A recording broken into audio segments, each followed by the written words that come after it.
사도행전 9장 8절과 9절의 말씀입니다. 신약성경 사도행전 9장 8절에서 9절까지의 말씀을 보겠습니다.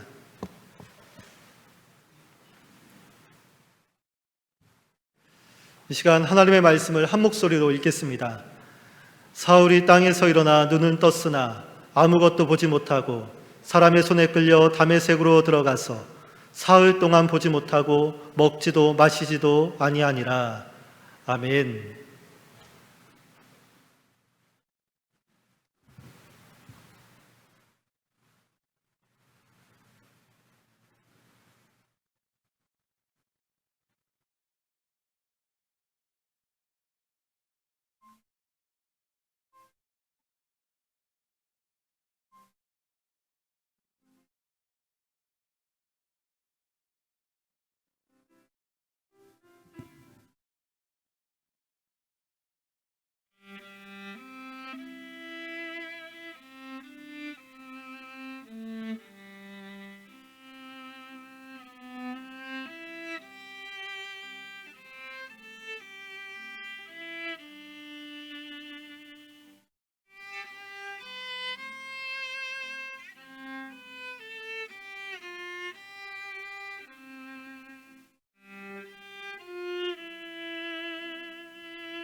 아멘.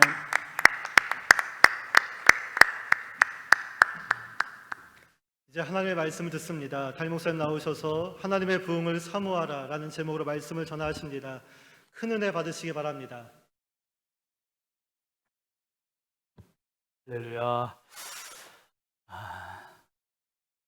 한 주간에 이 찬양에 이렇게 많이 눈물이 나더라고요. 그래서 그냥 제가 급거 2부, 3부 찬양을 이거로 하라고 오다를 내렸어요. 2부에 또 김혜연 집사님 해주셨고 3부에 우리 홍선영 자매가 참 많은 은혜가 됩니다. 여러분 지치고 힘들지만 우리 주님이 일으켜주시는 힘 가지고 승리하시기 바랍니다. 몇 가지 광고 제가 덧붙이겠습니다. 이 목사님 광고했지만 매일 기도 제목, 우리 새벽에 나오는 분들은 여기다 전광판에 그날 기도 제목을 한 7가지씩 매일 올려드리는데 새벽에 못 오시는 우리 또 영상으로 하는 모든 교우들을 위해서 홈페이지에 9월 1일부터 매일 올리고 있습니다. 7가지, 8가지씩. 그래서 스마트폰으로 보시면 홈페이지에 들어가셔서 맨 오른쪽 상단 구석에 보면 사이트 맵이라고 써 있는 거 있고 바로 옆에 점이 3개 아래로 이렇게 찍혀 있어요. 그 점 찍혀 있는 3개를 클릭하시면 톡 치시면 쭉 메뉴가 뜹니다. 메뉴 뜬 거에서 오늘의 기도 제목, 예배와 말씀란에 오늘의 기도 제목이 있어요. 거기에 매일매일 날짜별로 이렇게 업로드가 되니까 여러분 계신 곳에서 매일 기도의 줄을 놓지 마시고 꼭 기도로 승리하시기 바랍니다. 그리고 영상 예배가 오늘까지 이렇게 마무리가 될 줄 알았더니 여러분 뭐 뉴스에서 다 보셨지만은 이제 다음 주일까지 한 주간 사회적 거리두기 한 주간 또 연장되는 바람에 다음 주일까지 또 비대면으로 이렇게 영상 예배를 해야 할 그러한 입장입니다. 그러니까 꼭 정부에서 발표를 해도 금요일 날 오후에 발표를 하대요. 좀 금요일 오후에 발표를 해서 꼭 주의를 끼고 하게 해서 이게 아주 좀 편치가 않네요. 꼭 월요일쯤 발표하면 그냥 우리가 주일 준비하는 데 훨씬 마음적으로도 수월할 텐데 그래서 아무튼 13일 주일까지는 우리가 영상으로 한다는 거 미리 좀 속상하지만 그렇게 좀 마음으로 준비해 주시길 바랍니다. 그리고 온라인 헌금 하시는 분들을 위해서 제가 안내 다시 드릴게요. 온라인 헌금을 하시는 분들이 많으신데 이제 이름을 쓰시고 구분을 좀 뒤에다 해주시면 좋겠어요. 예를 들면 신년진 10 그러면 신년진이 11조를 드린다. 신년진 주 그러면 신년진 주일헌금, 신년진 감 그러면 감사헌금, 뭐 선교헌금은 선자 앞자를 따서 장학헌금 장, 구제헌금 구 그렇게 해가지고 표시를 하시면 우리 재정부에도 재정 관리하는데 훨씬 더 수월할 것 같습니다. 그런 작은 배려지만 이렇게 해주시기 바랍니다. 목회 이야기 잠깐 읽고 말씀 나눌까요? 주워봐 주시죠. 목회자의 고민. 에레미야 선지자는 자기 조국 유다를 향해 눈물의 선포를 합니다. 바벨론에 70년간 포로 생활을 할 것이라고 말이지요. 모두의 귀에 거슬리는 말입니다. 반면 하나냐라는 거짓 선지자는 이렇게 외칩니다. 만군의 여호와 이스라엘 하나님이 이같이 일러 말씀하시기를 내가 바벨론의 왕의 멍에를 꺾었느니라. 내가 바벨론의 왕 느부갓네살이 이곳에서 빼앗아 바벨론으로 옮겨간 여호와의 성전 모든 기구를 2년 안에 다시 이곳으로 되돌려 오리라. 바벨론에 빼앗긴 성전의 기구들과 잡혀간 모든 포로도 2년 안에 돌아올 것이라고 합니다. 왕과 백성들의 귀에 듣기도 좋고 안도할 만한 선포입니다. 그러나 에레미야의 말대로 유다는 바벨론에 70년이라는 기나긴 세월 동안 고통과 눈물의 시간을 보낸 뒤에야 돌아올 수 있었습니다. 코로나가 지속되면서 끊임없이 이어지는 목회자의 고민은 참과 거짓에 대한 분별입니다. 교회의 참과 거짓, 목회자의 참과 거짓, 성도의 참과 거짓. 많은 교회에서 확진자가 발생하면서 더더욱 그렇습니다. 어느 교회와 목회자와 성도가 참일까? 가장 큰 차이는 포장에 있지 않고 본질에 있습니다. 하나님은 화려한 겉포장에 속지 않으십니다. 본질은 죄입니다. 죄는 얼버무리면서 회복만 말하는 것은 가짜입니다. 우리가 먼저 하나님께 엎드립시다. 아니, 목사인 제가 먼저 하나님 앞에 엎드립니다. 제 속의 독사처럼 또아리를 틀고 있는 악한 죄와 씨름하며 주님 앞에 나아갑니다. 고난의 시간에 본질로 하나님 앞에 엎드리는 우리 교회가 됩시다. 죄의 독소를 빼내지 않고 회복의 은혜는 없습니다. 여러분, 정말 알곡과 가라지가 구별되는 시간 우리가 지금 보내고 있지 않습니까? 끝까지 여러분 믿음 점검 잘 하셔서 하나님 앞에 우리가 바른 신앙, 바른 교회로 설 수 있기를 바랍니다. 잠깐 기도합니다. 하나님 아버지, 참 어려운 상황에서도 주님을 예배하는 예배자들이 있습니다. 현장에서 예배하는 우리 장로님들, 권사님들, 또 방송위원들, 그리고 또 영상으로 예배하는 대부분의 우리 교우들, 하나님 아버지 있는 처소를 복되게 하여 주시고 부족한 종의 입술이 성령의 도구 되게 하여 주시고 하나님의 말씀이 이한 검과 같이 주님으로부터 나가는 능력의 말씀 되게 하여 주옵소서. 아버지, 공간을 초월해서 역사하시는 하나님, 성도들의 가정이 성전되게 하여 주시고 영과 진리의 예배가 되게 하여 주시고 하늘문이 열리는 예배가 되게 하여 주시옵소서. 이 시간도 연약하고 부족한 종 주의 손에 부탁하오니 주의 성령님 마음껏 자유자재로 역사하시고 가감 없이 은혜 부어 주옵소서. 믿사옵고 예수님의 이름으로 축복하며 간절히 기도합니다. 아멘. 할렐루야. 오늘도 주님의 평강이 여러분과 함께 하시길 주의 이름으로 축원합니다. 같이 합시다. 축복을 선포하라. 여러분, 평생 여러분의 삶의 현장을 향하여, 교회를 향하여, 자녀들을 향하여 축복을 선포하시고 승리하시길 주의 이름으로 축원합니다. 오늘 말씀 제목 같이 합시다. 하나님의 부흥을 사모하라. 여러분, 우리 신성의 아침 이제 5번째 책이 9월호가 이렇게 발간이 됐는데, 9월호는 먼저 5월달치부터 8월달까지 내용에 없는 게 있죠. 추가된 게. 맨 아래 보시면 오늘의 감사일기란이 있습니다. 오늘의 감사일기라는, 제가 1호 감사라고 표현해요. 1호 감사. 하루 5개 감사. 그래서 5개가 좋고 6개가 돼도 좋은데 기본적으로 한 5개 정도씩 해면 좋겠다. 아침에 묵상하시면서 아침에 한 2가지나 3가지 정도 감사 기록하시고요. 저녁에 잠자리에 드시기 전에 하루를 되돌아보면서 감사했던 것들 한 2개나 3개 정도 마무리하시고. 그래서 여러분, 감사가 누적되다 보면, 감사가 쌓이다 보면 축복의 열매로 맺어지는 거예요. 그래서 저는 그렇게 표현을 합니다. 한번 따라해 보실까요? 감사는 축복의 씨앗이다.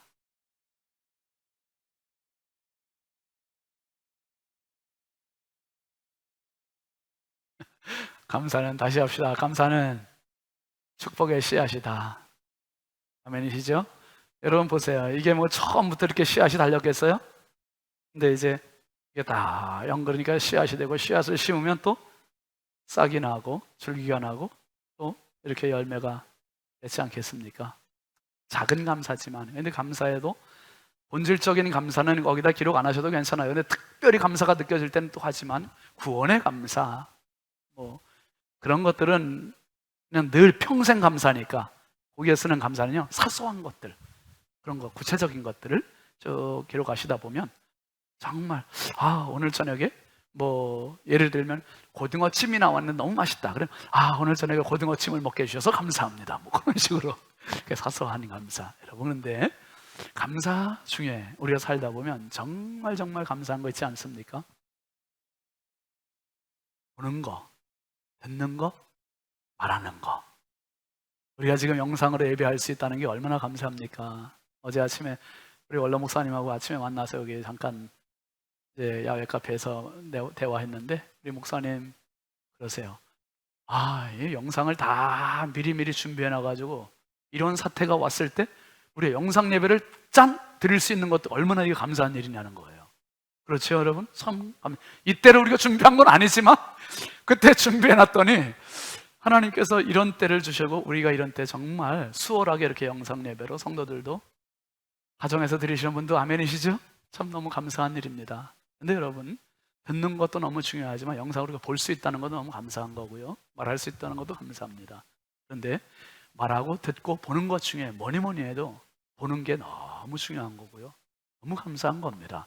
1880년도에 태어나서 1968년도에 세상을 떠난 헬렌 켈러 이야기 여러분 너무 잘 알잖아요. 헬렌 켈러는 삼중고, 말하지 못하고 듣지 못하고 보지 못하는 사람으로서 구실을 할 수 없는 사람입니다. 그런데 이 사람이 87세를 사는 동안 평생 저술가로, 교육가로, 사회운동가로 많은 약자들, 앞을 못 보는 사람들에게 희망을 줬던 여인, 이 헬렌 켈러가 1937년도에 우리나라 그때 일제강점기 때 우리나라도 방문해서 많은 맹아들에게 희망을 줬다고 합니다. 한 주간 동안 우리나라 방문을 했었던 적이 있었는데요.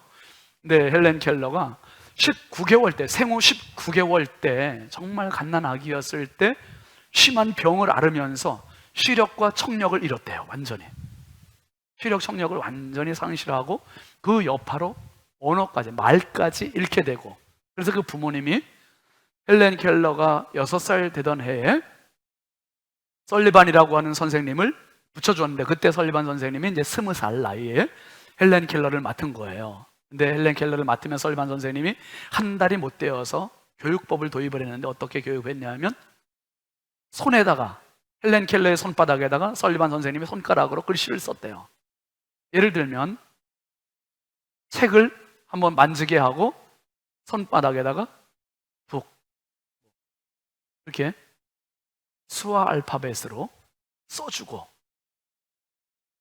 손에다가 한 번은 물을 붓고 물을 느끼게 한 다음에 워터 이렇게 써주고 하면서 글씨를 깨우치기 시작했고, 그 다음에 언어를 트이게 하기 위해서 설리반 선생님이 헬렌 켈러의 손가락을 자기 입속에 넣게 해서, 설리반 선생님의 입에 넣게 해서 그 후두에, 말할 때 울리는 후두의 그 진동파를 느끼게 해서 말하는 법, 그것을 깨우쳤다는 거예요. 그러면서 점차적으로 헬렌 켈러가 점자를 읽고 점자를 익히게 되고, 그러면서 이제 맹아학교도 가고 나중에는 정상적인 학교에까지 갈 수 있게 되어서 1904년에 대학을 졸업할 때 우등생으로 졸업을 하고, 그리고 이 헬렌 켈러가 나의 삶, 또 헬렌 켈러의 비망록, 그 외에 여러 책들을 쓰고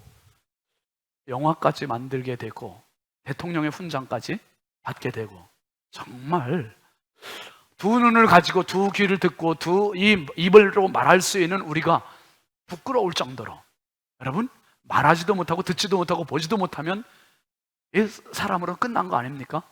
그런데 이 헬렌 켈러가 그 유명한 만약 내가 눈을 뜨고 사흘만 볼 수 있다면 라는 그 말 했잖아요. 그 이야기를 한번 잠깐 같이 보실까요? 같이 읽어보세요. 만약 내가 눈을 뜨고 사흘만 볼 수 있다면, 나는 나의 눈을 뜨는 처음 순간에 나를 이만큼 가르쳐주고 교육시켜준 나의 선생님 에미 설리반을 찾아가겠다. 지금까지 그녀의 특징과 내 손끝으로 만져 알던 그녀의 인자한 얼굴을 몇 시간이고 물끄러미 보면서 그녀의 모습을 내 마음 깊숙이 간직해 두겠다. 다음엔 내 친구들을 찾아가고, 다음엔 들로 산으로 산보를 나가겠다. 바람에 나풀거리는 아름다운 나무 잎사귀들, 들에 피어있는 예쁜 꽃들, 그리고 저녁이 되면 석양이 빛나는 아름다운 노을을 보고 싶다. 다음 날 일어나 새벽에는 원동이 뜨는 웅장한 장면, 아침에는 메트로폴리탄에 있는 박물관, 그리고 저녁에는 보석 같은 밤하늘의 별들을 보면서 또 하루를 보내고, 마지막 날에는 일찍 큰 길에 나가 출근하는 사람들의 얼굴 표정들, 아침에는 오페라 하우스, 오후에는 영화관에 가서 영화를 감상하고 싶다. 그리고 어느덧 저녁이 되면 건물의 숲을 이루고 있는 도시 한복판으로 나가서 네온 사인이 반짝거리는 거리를 보고 집으로 돌아와 내가 눈을 감아야 할 마지막 순간에 나를 3일 동안만이라도 볼 수 있게 해주신 나의 하나님께 감사하다고 기도를 드리고 영원히 암흑의 세계로 돌아가겠다. 그렇지만 헬렌 켈러에게 그 사흘조차도 허용되지 않았지요.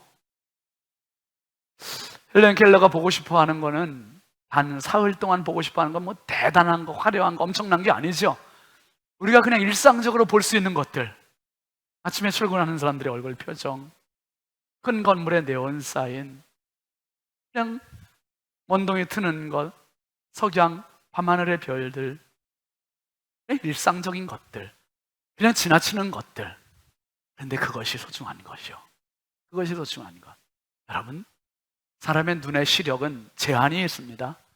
그래서 여러분이 저를 지금 보시지만 저도 여러분을 뵙고, 근데 이게 볼 수 있는 거리, 또 볼 수 있는 선명도도 제한이 돼 있어요. 흘리는 작은 것이 안 보이는 것은 시력이 약하다는 거지요. 우리가 태양을 1초도 볼 수 없는 것은 태양의 빛에 비해서 내 눈, 이 볼시자의 그 힘력자잖아요. 시력의 힘이 이 빛에 압도가 되는 거예요. 지는 거예요. 그러니까 태양빛을 1초도 못 보죠. 정확히 응시를 못 합니다. 빛도 적당히 밝을 때 좋은 거예요. 여러분, 우리가 지금 전기불이 이게 적당히 밝으니까 책도 볼 수 있고 영상도 볼 수 있고 글도 볼 수 있고 이렇게 하는 거예요. 근데 이 빛이 너무 강렬하게 밝아보세요. 그러면 눈을 찡그려야 되고요. 찡그리는 것도 안 되면 눈을 감아야 되고, 그 고산을 등반하는 등반가들이 산을 올라갈 때 꼭 필수적으로 챙기는 고글입니다. 선글라스. 이거 아니면 그 높은 산에 갔다가 만년설에 반사되는 햇빛에 눈을 멀어버리죠. 눈을 멀어버리니까 꼭 고글을 챙겨야 됩니다. 지난주에 우리가 봤습니다마는 사울이라는 존재가 다메섹으로 갑니다. 다메섹으로 가면서 느닷없이 햇빛보다 강한 빛 앞에 완전히 압도돼 버리고 땅에 엎드려졌어요. 쓰러졌습니다. 근데 이 쓰러진 게 끝이 아니에요. 문제가 발생했어요. 그 문제가 뭐냐 하면 오늘 말씀 8절입니다. 같이 볼까요? 사울이 땅에서 일어나 눈은 떴으나 아무것도 보지 못하고 사람의 손에 끌려 다메섹으로 들어가서, 눈은 떴는데 눈이 멀어버린 거예요. 아무것도 볼 수가 없는 거죠. 그래서 다메섹으로 가기는 가는데 사람의 손에 끌려서 가는 거예요. 끌려서. 여러분, 원래 사울이라는 사람이 다메섹에 끌려 들어가려고 하는 사람이 아니라 끌고 나오려고 들어가는 사람 아닙니까? 분명한 목표가 있는 사람. 지난주에 봤습니다마는 1절, 2절 한번 다시 보세요. 시작. 사울이 1절, 2절. 사울이 주의 제자들에 대하여 여전히 위협과 살기가 등등하여 대제사장에게 가서 다메섹 여러 회당에 가져갈 공문을 청하니, 이는 만일 그 도를 따르는 사람을 만나면 남녀를 막론하고 결박하여 예루살렘으로 잡아오려 함이라. 지금 사울이라는 사람 분명한 목표가 있어. 어디요? 다메섹으로 가는 거예요. 다마스커스로 가고, 그리고 체포 영장을 가지고 가고 있고요. 그리고 남녀를 막론하고 모두 예수 믿는 사람이라면 다 회당마다 찾아다니면서 다 체포하려고 하고 있고, 포승줄을 가지고 가고 있고, 이 분명한 목표를 가지고 가는데 지금 이 강한 빛 앞에 완전히 압도가 돼서 땅에 엎드려졌고, 일어났는데 눈은 떴는데도 전혀 보이지 않는 거예요.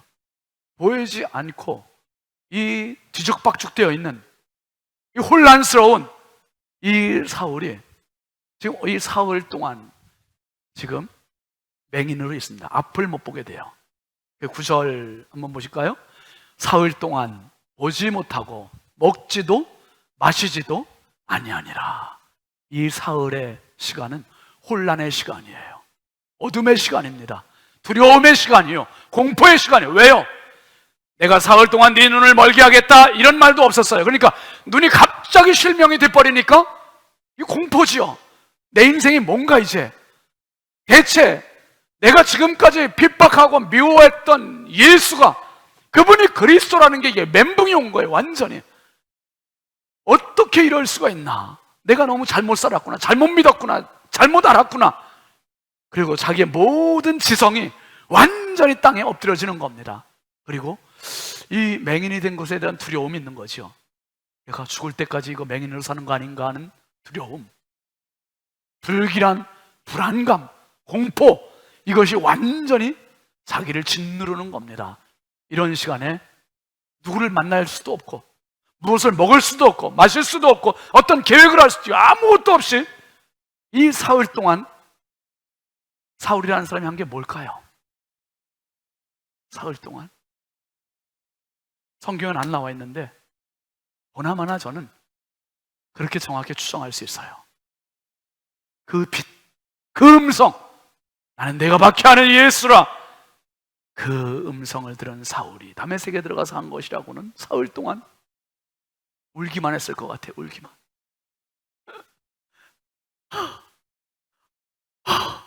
내가 밖에 내가 체포하려고 했던 그 사람들이 믿는 예수가 내가 생각할 때 이단이라고 생각했고, 그 사람이야말로 악마라고 생각했는데 그분이 구세주라니, 그분이 그리스도라니, 그분이 하나님이라니.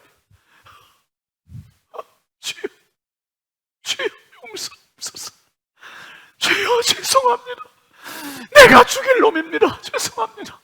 여러분, 진정한 회개는 언제 오냐면 빛을 만나면 회개가 옵니다. 할렐루야. 빛을 만나면 회개가 와요. 그냥 이런 태양빛, 전등빛 아니요. 영원한 하나님의 빛, 영원한 밝은 빛, 태양보다 밝은 그 빛 앞에 가면 내 모든 실체가 송두리째 들쳐지고, 그 빛 앞에 가면 회개하지 말라고 해도 회개가 쏟아져 나오는 거예요.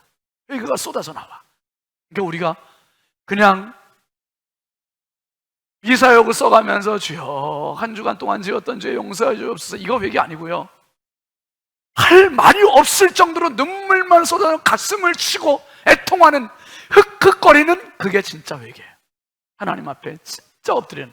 사울이 사흘 동안 한 것은 먹지도 마시지도 만나지도 설계도 안 하고 온통 눈물만 흘리는, 자기의 지성, 자기의 열성, 자기의 유대주의 율법주의, 자기의 배움, 자기의 모든 의로움, 그 모든 게 순식간에 완전히 곤두박질 쳐졌고, 그리고 이제 새로운 사람, 어떤 사람, 육의 사람 죽고 영의 사람으로 태어나는 순간이 이 사울이었고, 그리고 율법주의자가 죽어서 복음주의자로 태어나는 시간이 사울이었고, 그리고 교만주의자가 변해서 겸손한 사람으로 태어나는 시간이 사울이었고, 그러니까 사울에게 있어서 사울이라는 이 시간은 암흑의 시간, 죽음의 시간이지만 역서로 생각하면 이 시간은, 한번 따라 합시다. 사울에게 사흘은 부흥의 시간이요, 생명의 시간이요, 축복의 시간이다.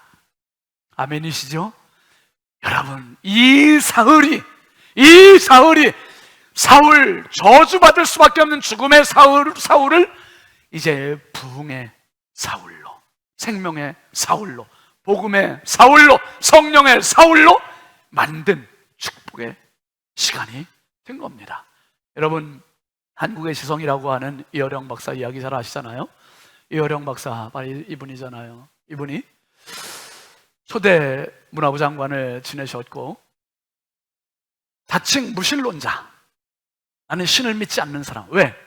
지성의 아성이 너무 견고하니까 누구와도 비교할 수 없는 탁월한 지성을 가지신 분.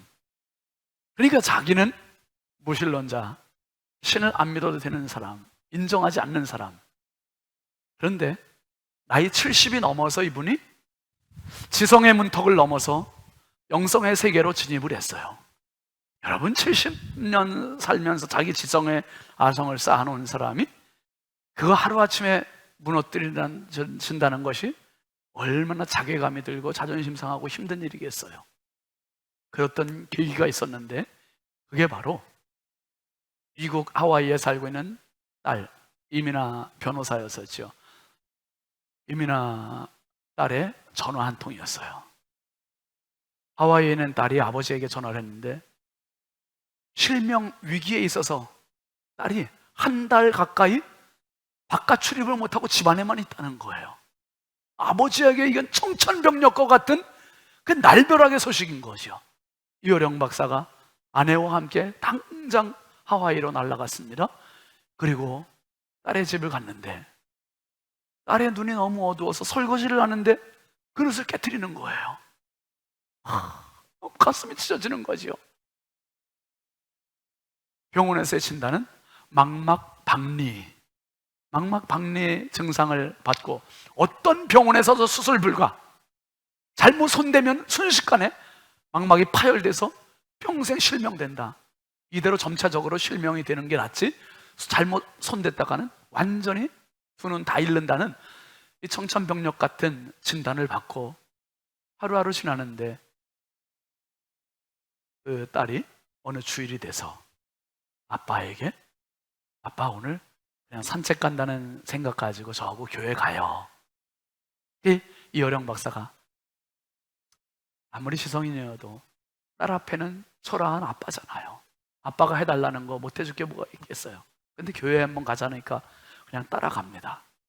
작은 개척교회에 가서 예배를 드리는데 생전 처음으로 이 지성인이 하나님 앞에 기도라는 걸 했습니다.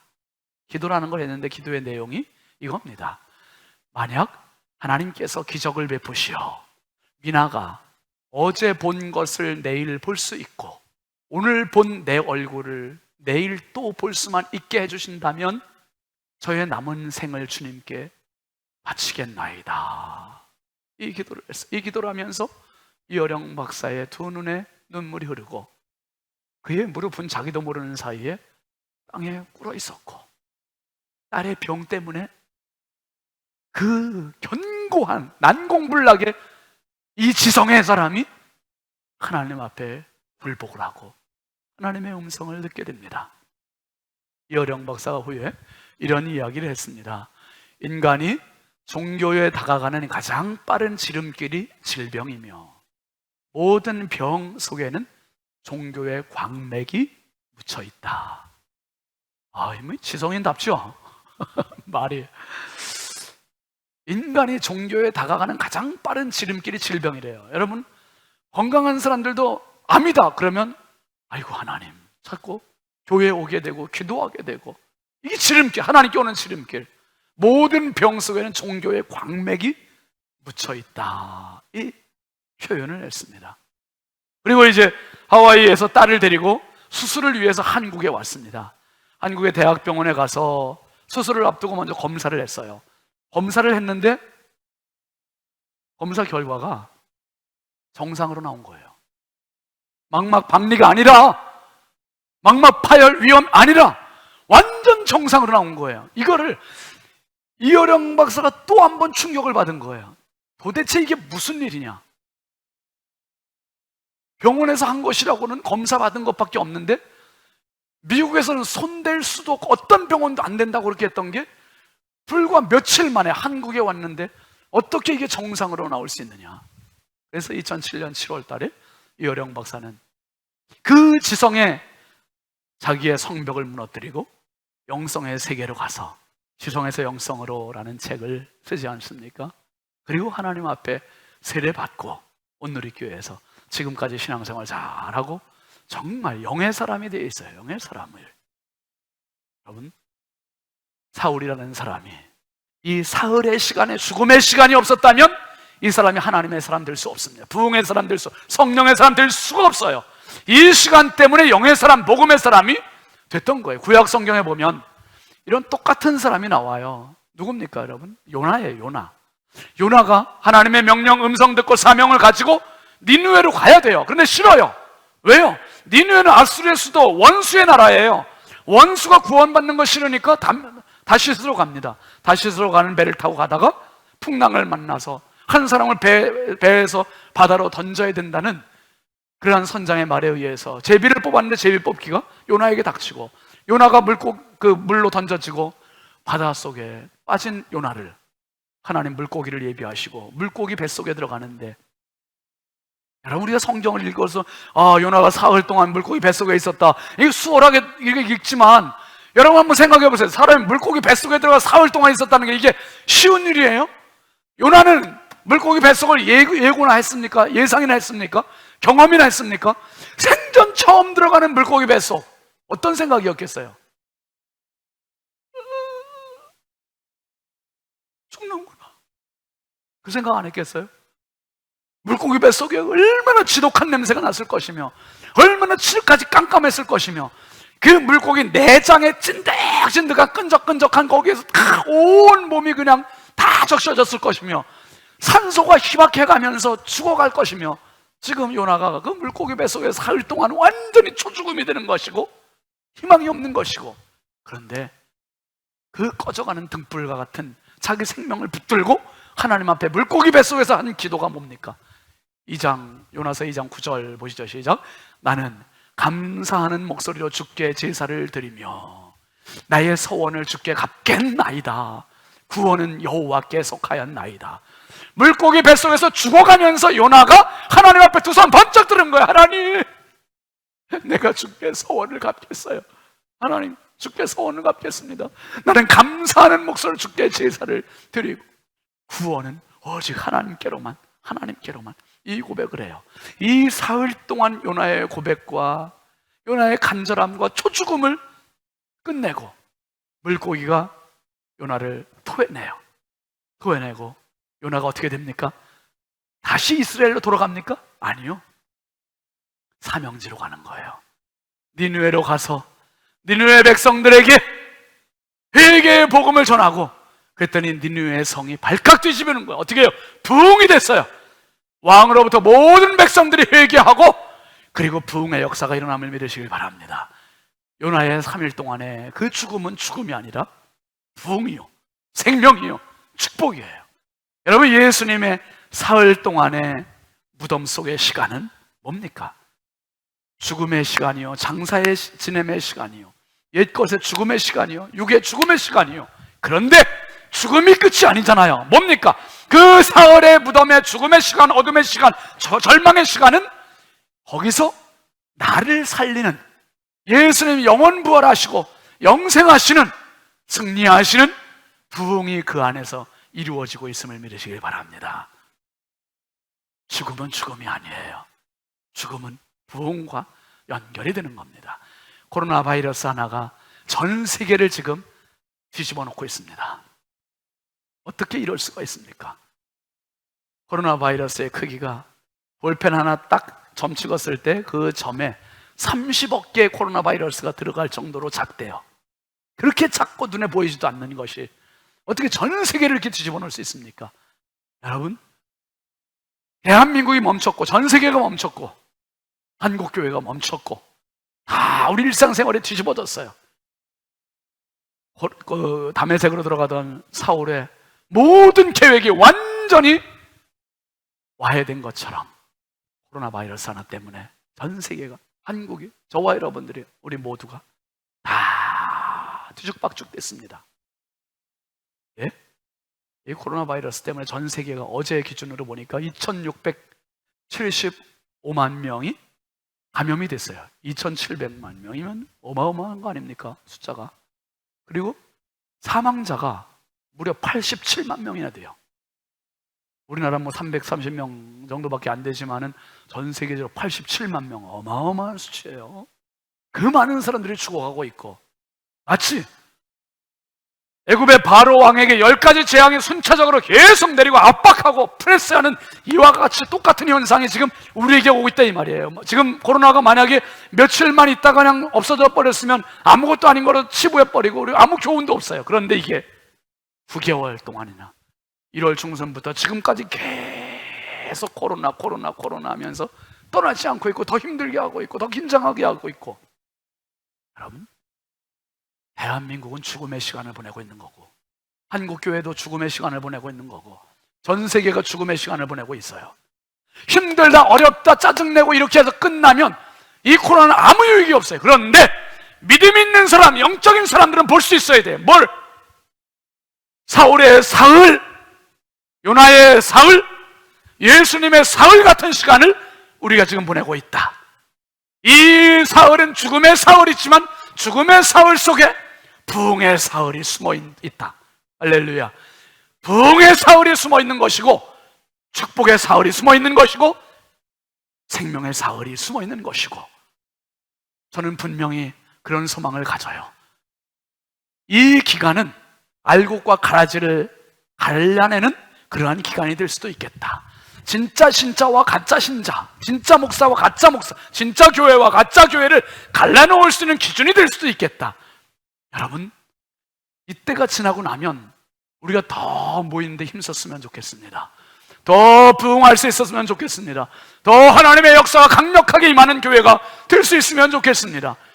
그래야 지금의 죽음이 유익한 것이고, 지금의 죽음이 바로 하나님께서 쓰시는 죽음이 되는 겁니다. 여러분, 출애굽기 33장 20절 보시죠. 시작. 또 이르시되 네가 내 얼굴을 보지 못하리니 나를 보고 살 자가 없음이니라. 하나님은 우리에게 보여주세요. 그런데 우리가 못 봐요. 왜요? 하나님 봤다가는 다 죽어요. 마치 사울이 빛을 봤다가 눈이 다 멀은 것처럼 하나님 봤다가는 다 죽으니까 뭐가 같습니까? 우리가 죽어야 천국 가는 것처럼 죽어야 하나님을 뵐 수 있어요. 죽으면 다 하나님 뵈러 갑니다. 그런데 이 땅에서도 하나님을 뵐 수 있는 방법이 있다 이 말이에요. 뭡니까? 그게 죽는 거예요. 죽는 거. 나의 육이 죽고 교만이 죽고 혈기가 죽고 자아가 죽고 인본주의가 죽고 철저히 이게 죽어야 영으로 하나님을 뵐 수 있습니다. 사울이 사흘 동안 자기의 처절한 죽음을 통해서, 눈이 먼 것을 통해서 삼층천을 경험하게 되었고 하나님을 뵙게 되었고, 요나가 물고기 뱃속에서 죽으면서 하나님을 뵙게 되었고, 예수님의 십자가의 죽으심, 무덤에 사흘 동안에 갇혀 계심, 그 시간을 통해서 저와 여러분이 영으로 하나님을 뵙게 됨을 기억하시길 바랍니다. 여러분, 이스라엘 백성들의 성막을 지난주에 한번 잠깐 보여드렸는데요, 그 성막 한번 잠깐 그림 볼까요? 이 성막의 하나님의 영광은 저 구름 기둥에 있는 지성소라고 그랬습니다. 지성소에 하나님의 영광이 임하는 그곳에 들어갈 수 있는 유일한 사람은 대제사장이에요. 대제사장이 지성소에 유일하게 들어갈 수 있는데, 그 대제사장이 유일하게 들어가는 지성소에 하나님의 영광의 임재가 있습니다. 그 영광의 임재, 지성소에 들어가기 직전에 대제사장이 반드시 거쳐야 할 곳이 있어요. 그게 어디냐 하면 맨 앞에 활활 타고 있는 불제단입니다. 놋제단이에요. 제물을 죽여서 태우는 곳. 여기를 통과하지 않고는 절대로 지성소에 갈 수 없고, 여기를 통과하지 않고는 절대로 하나님의 임재, 영광 경험할 방법이 없어요. 어떤 대제사장도. 그래서 번제단에서, 놋제단에서 저 불태워지는 저곳에서 제물을 죽이고 피를 흘리고 제물을 태우고 그 피 가지고 지성소로 들어가는 겁니다. 죽음이 전제되어야 영광이 있는 거예요. 죽음이 있어야 부흥이 있는 겁니다. 죽음이 있어야 생명이 있는 겁니다. 할렐루야.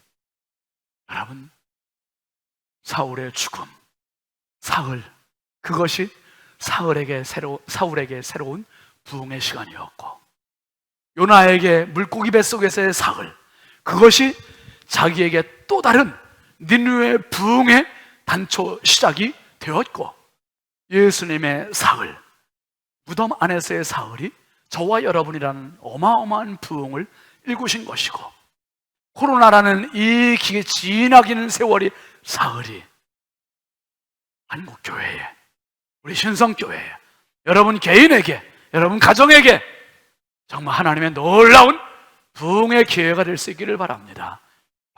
사울은 다메섹에서의 사흘, 죽음의 사흘 경험하고 어떤 고백을 합니까? 죽는 거를 즐겨했어요. 죽는 거를 즐겨해요.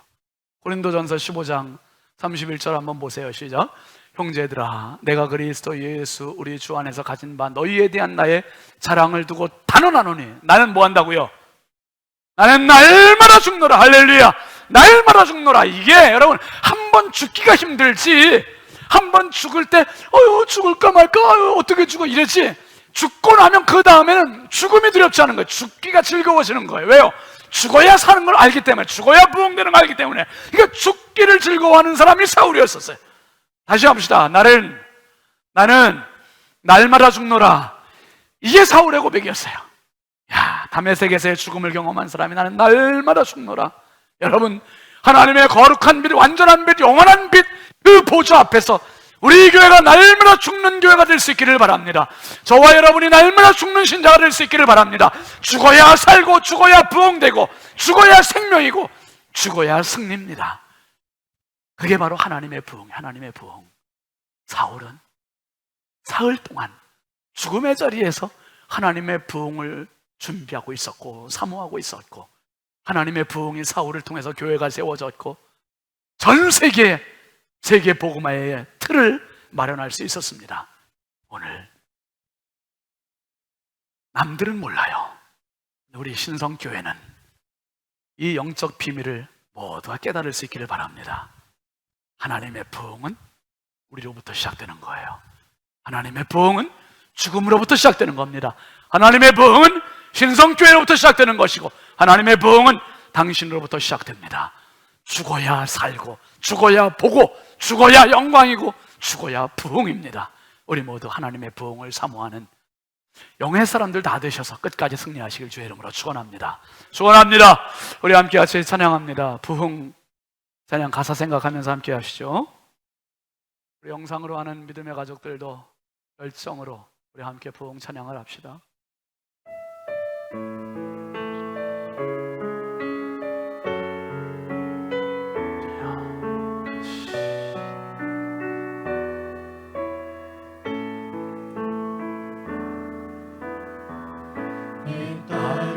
왕무함을 보소서. 하늘의 하나님, 큰 규를 베푸시는 주여, 우리의 죄악 용서하소서. 이 땅 고쳐주소서.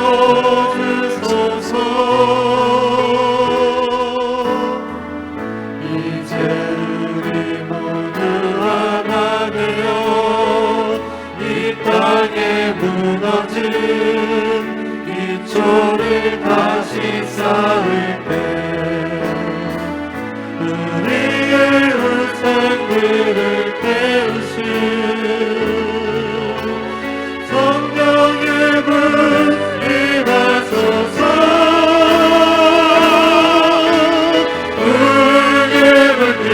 타오르게 하소서. 주의 말씀 이 땅 새롭게 하소서.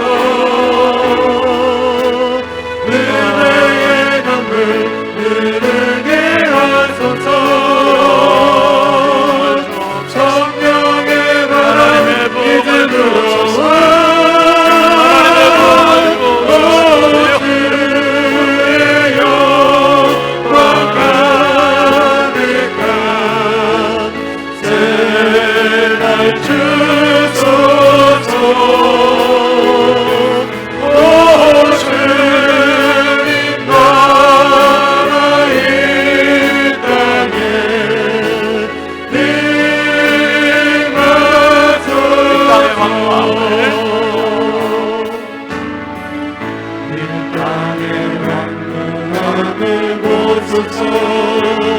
하늘의 하나님, 큰 규를 베푸시는 주여,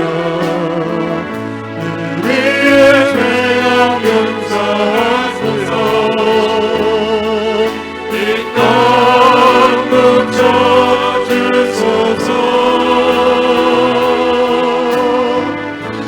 이제 우리 모두 하나 되어 이 땅에 무너진 기초를 다시 쌓을 때, 우리의 우상들을 깨우신 손들고 합시다. 성령의 불 임하소서. 부흥의 불길 타오르게 하소서. 말씀 이 땅 새롭게 하소서. 은혜의 강물 흐르게 하소서. 성령의 바람 이제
함께 기도합시다. 기도하실 때 우리 가정에 있는 분들도 통성으로 함께 기도합시다. 주여, 내 인생 가운데 부흥을 주옵소서.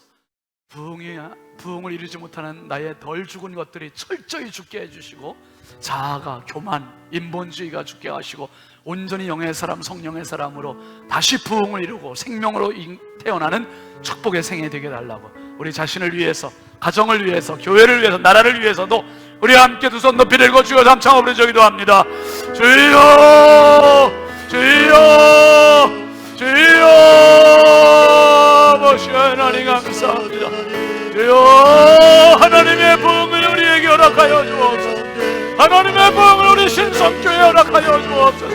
하나님의 부흥을 우리 성도들 가정가정에 허락하여 주시고, 하나님의 부흥을 우리 인생에 허락하여 주시고, 하나님의 부흥을 우리 사람들에게 허락하여 주옵소서. 사울이 남겨둔 우상의 법을 강력한 그 앞에 압도하며 실명이 되고, 아버지 유다가 물고기의 속에 사흘 동안 들어가서 차별하며 죽었던 것처럼 예수님의 사흘 동안의 십자가의 무덤 안에서 그 죽으심으로 내가 살아있는 것처럼 아버지 하나님 소나 사탄아의 그만한 무덤의 시간이 하시겠습니다. 이 부흥의 진업지가 우리 교회가 되게 하여 주옵소서. 아버지 하나님 신성교회가 이 부흥의 출발점이 되게 하시고, 할렐루야. 하나님의 부흥만이, 하나님의 부흥만이 우리를 치료할 수 있습니다. 하나님의 부흥만이 우리를 이길 수 있습니다. 하나님의 부흥만이 영광을 나타낼 수 있사오니 주여, 하나님의 부흥을 사모합니다. 하나님의 부흥을 사모하는 우리 성도들과 너무나들게 하옵소서. 할렐루야,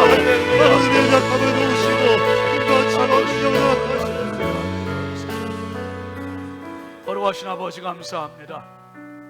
하나님, 물질 만능이 우상이 되었고, 자식들이 우상이 되었고, 출세가 우상이 되었고, 아버지 하나님, 내가 추구하는 것들이 우상이 되었던 잘못됐던 모든 우상들을 철저히 죽이게 하여 주옵소서. 깨트리게 하여 주옵소서. 오직 내 인생의 영원한 우상 실상 예수 그리스도가 되게 하여 주시옵소서. 아버지 하나님, 사울을 죽이셨던 하나님, 그에게 부흥을 주셨던 하나님, 요나를 죽이셨던 하나님, 그에게 니느웨에 부흥을 주셨던 하나님, 예수 그리스도의 십자가의 죽으심과 무덤의 사흘의 시간을 보내게 하신 하나님, 예수님의 십자가 죽으심과 무덤을 통하여 내가 다시 살게 되고 영원히 살게 되고 부활 승리하시게 하신 하나님, 이 코로나 사태가 많은 사람들이 힘겨워하지만 하나님, 힘겨움으로 끝나는 것이 아니요, 하나님 앞에 내가 처절하게 죽는 시간 되게 해주시고, 아버지 하나님, 다시 살고 부흥할 수 있는 전화위복의 시간 되게 하여 주옵소서. 성령이여, 하나님의 부흥을 사모하는 성도들 되게 하시고, 하나님의 부흥이 우리 교회로부터 이루어지게 하여 주시옵소서. 이 부흥 가지고 마음껏 승리하게 하옵소서. 믿사옵고 예수 그리스도의 이름으로 축복하며 간절히 기도합니다. 아멘. 우리 하나님께 영광의 박수합시다. 할렐루야. 우리 앞뒤 좌우 가정에서도 인사하시죠. 하나님의 부흥을 사모합시다. 하나님의 부흥을 사모하시고 꼭 승리하시기 바랍니다. 우리 함께 일어나서 파송 찬송하시죠.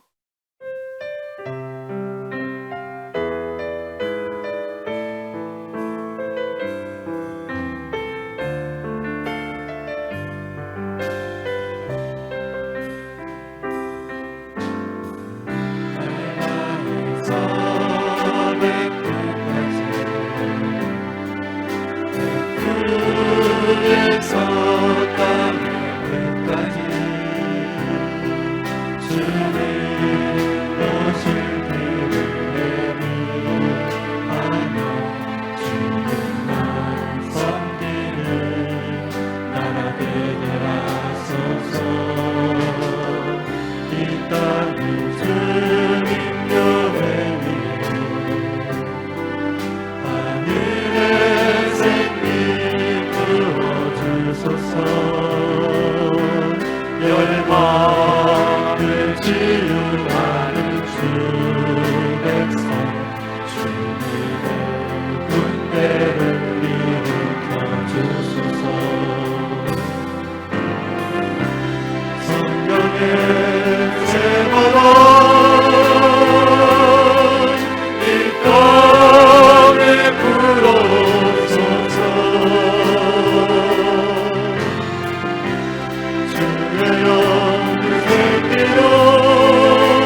이제는 우리의 영원한 부흥의 주인이신 주 예수 그리스도의 은혜와 하나님 아버지의 무한하신 사랑하심과 성령님의 감화와 감동 내주 교통 역사하시는 은총이 하나님의 부흥을 영원히 사모하며 살기로 다짐하는 사랑하는 모든 주님의 권속들 머리머리 위에 이 나라 이 민족 위에 이제부터 영원토록 함께 하시기를 간절히 축원하옵나이다.